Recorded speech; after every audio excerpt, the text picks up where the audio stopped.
ရင်ခုန်စေခဲ့စိတ်ကူးထားတဲ့အိမ်မက်တစ်ခုတွင်ဆောင်ဆိုင်ရင်ရှုံးနေသွားတာဘာကြောင့်လဲငါတို့ပဲငါတို့ပဲငါတို့ပဲ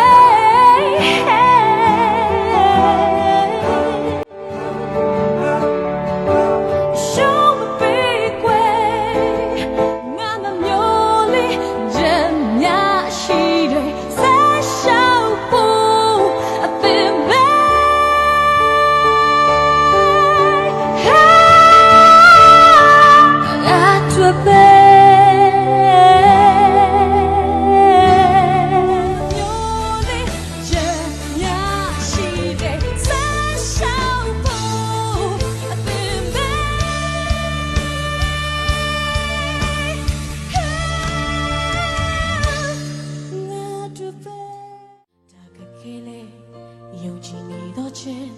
ဆိုမှုငါရောက်လာခဲ့မယ်